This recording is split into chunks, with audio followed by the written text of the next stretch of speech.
Mwami Yesu, tugushimiye cyane ko wabanye natwe muri ibi biganiro kuva mu ntango gushika aho tubigejeje uyu munsi. None rero turaguhaye kaze muri kino kiganiro c'uno munsi, utuganirize, ugendere imitima yacu, uyibwire amajambo yose biguhimbaye kuyibwira, uciye kuri rino jambo rivuga ngo mu marayika abibarira abungere. Urakoze kuri Imana, turazi ko byose bigushobokera, turazi ko uri umwigisha w'umuhinga kandi w'umuhanga. Uwo wigishije ntayoberwa, uwo wigishije aratahura, uramukonvenka, uramwemeza. Ngo tuganirize rero, imitima yacu yaciye akama imbere zawe, ibyo ugomba byose bitubeko, ibitava ku bugome bwawe byose turavyimuje, imigabo n'imigambi y'umwansi Satani nitube kure, ibyo ugomba bibarize bituba hafi, bitwegere kuko umwambaro twambaye utuba hafi. Izina ryawe ryera Kristo Yesu tubisabye tubyizeye, amen.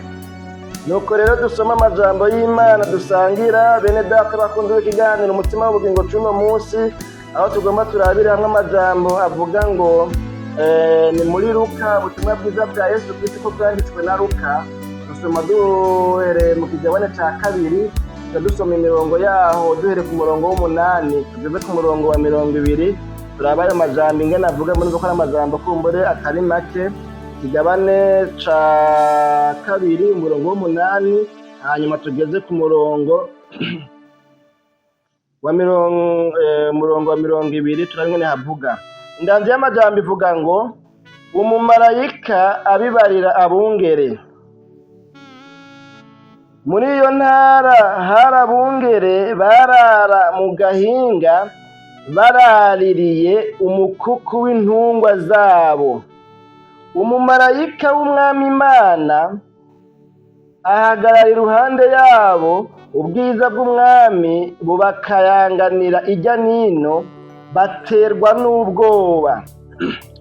Umumarayika arababwira ati ntaco mutinya, umve ndababarira ubutumwa bwiza bw'akanyamuneza kenshi kazoba ku bwoko bwanyu bwose. Uyu munsi umukiza abavukiye mu gisagara ca Dawidi, niwe Kristo umwami. Iki nico kimenyamenya canyu, murasanga umwana w'uruyoya azingiriwe kw'impuzu y'uruyoya, aryamitswe mu bwato bw'inka. Uwo mwanya hamwe n'uwo mumarayika haboneka ingabo nyinshi zo mw'ijuru zihimbaza Imana, ziti icubahiro n'ikibe ku Mana ahasumba ijuru, no mw'isi amahoro abe mubo inezererwa. Baba marayika bahejeje kuva aho bari basubiye mw'ijuru, nyabungere baravugana bati ngo rero tuje i Betelehemu turabe ico kintu cabayeyo, ico Umwami Imana atumenyesheje. Bagenda banyaruka babona Mariya na Yosefu n'uruyoya rubikiriwe mu bwato bw'inka.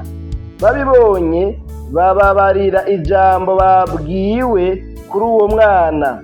Abavyumvise bose batangazwa n'ivyo babungere bababwiye.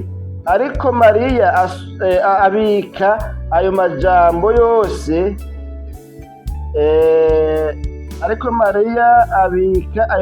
yose ayiyumvira mu mutima wiwe. Maze babungere bahindukira bahimbaza Imana, bayishimira ibyo bumvise byose n'ivyo babonye nk'uko babibwiwe. Imana yacu nihimbazwe. Bene data bakunzi ba kino kiganiro umutima w'ubugingo c'uno munsi, nano majambo dusomye tubonye ngaha uyu Luka, muganga Luka yari umuganga yanditse muri buno butumwa bwiza bwa Yesu Kristo ko bwanditswe na Luka.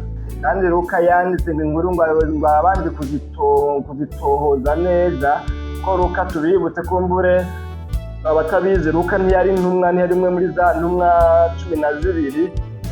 Mbere abakomantari bireho bavuga ngo Luka ni umwe ngo muri generation ya kabiri, niwo muri deuxième generation tuvuze deuxième génération rero kumbure ngira ngo naho nyene si bose baca bavyumva, ariko kumbure abasomyi b'ibitabo bisigura Bibiliya batabumva ivyo ari vyo. Ni ukuvuga première génération ivugwa ngaha muri Nouveau Testament, muri isezerano rishasha, ni generation, ni urunganwe rw'abantu babonye Yesu, bagendanye nawe, bamwumvise yigisha, bamubonye imbona nkubone mu gihe ciwe yarakiri ngaha kw'isi.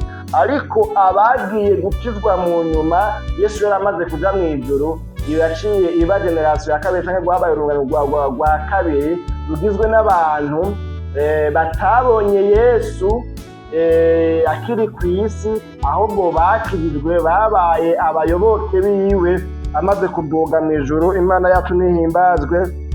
Bene data bakunzi ba kino kiganiro umutima w'ubugingo cuno munsi, ano majambo dusomye rero n'amajambo yabaye igihe Yesu yavuka, ijoro Yesu yavutsemwo. Mu bisanzwe ibi bice ingene bitonze aha tuza twamaze gutangwa kuvuga ibyabaye umunsi Yesu yavuka, ariko mugabo kubera yuko tukiri mu kigabane kivuga ku bamarayika tuzovuga ibyabaye imbere. None twaramaze kuvuga ibyabaye imbere yuko Yesu avuka. Ibyo navyo twarabonye yuko abamarayika, umumarayika yagiye kwa Mariya akamubwira ibizoba. Umumarayika twaraye tubonye ejo hahise ko yagiye kwa Yosefu. Ubu naho tugomba tuvuge ibyabaye ijoro Yesu yavukiye, mu gihe Yesu avuka, ingene ababona ubungere biyeretswe n'umumarayika akababwira ibyabaye ko Yesu yavutse.